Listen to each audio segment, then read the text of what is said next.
over here. It's been a while. You look well.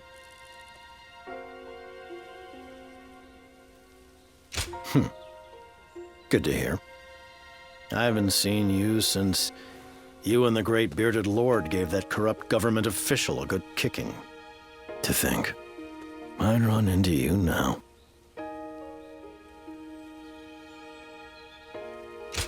Oh, that's kind of you to say. I wonder if our fates are intertwined somehow. The Yellow Turbans will soon launch an attack here. Could it be that you are here with the forces sent to suppress them? I see. You do not mince words. When I met you before, you struck me as someone who would extend a hand to help the weak. Not the sort who'd become a government pawn. Maybe you are trying to impress someone powerful. It is true that there are times in life when one must resort to relying on power for the sake of what is right.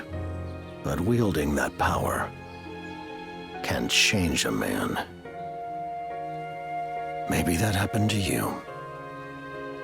But listen to me, Natter. I must go. But I'll see you again soon, I suspect. In turbulent times like these, men and women have to fight for what is necessary for their survival. I don't blame you for your choices. Perhaps you'll show me the same consideration the next time we meet.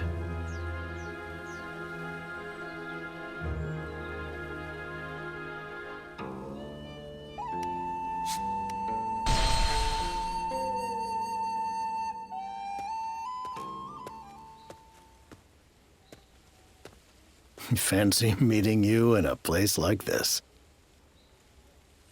In such turbulent times, it's a strange thing to seek food for the mind rather than bread for the stomach. But then, who am I to talk, huh?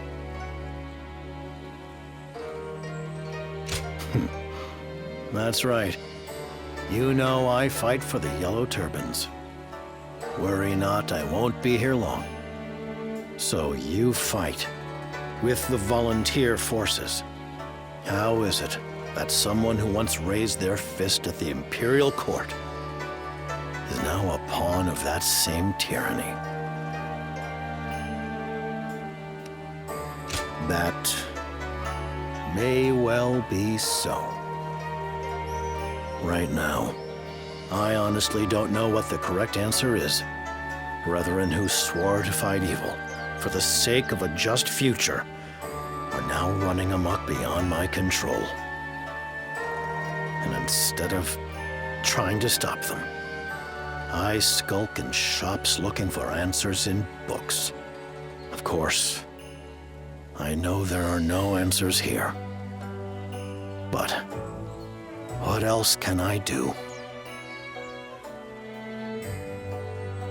Guess you're right. I've been avoiding it for too long. Perhaps it was the hand of heaven that led me to this bookshop today. In your eyes, I fancy I see the sky reflected in the moments before dawn. This long darkness will end and the sun will rise again. I'd like to think so. If only I had someone like you by my side.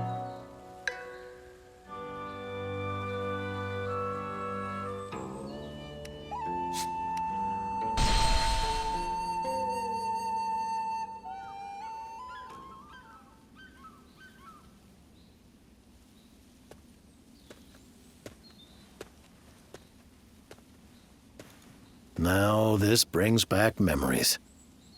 It hasn't changed a bit. Like a place frozen in time. Don't you think so?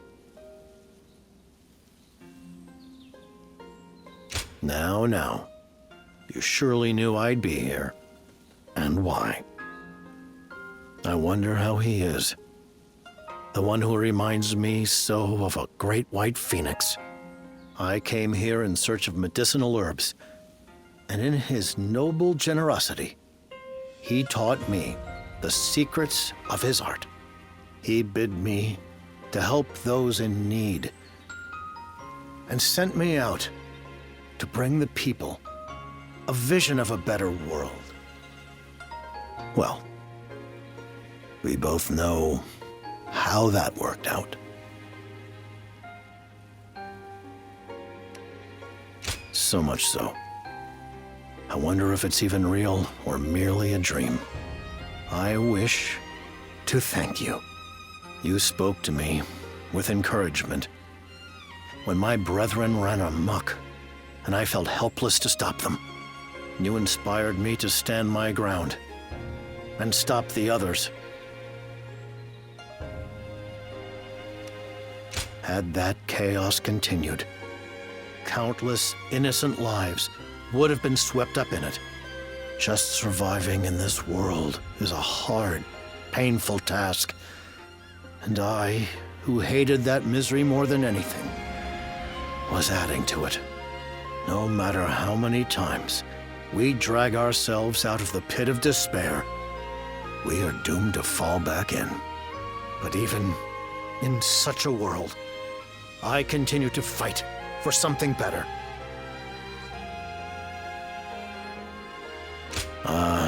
Perhaps I did. In vain, though it might have been. It would feel good to stop struggling for a while, rebuild my strength.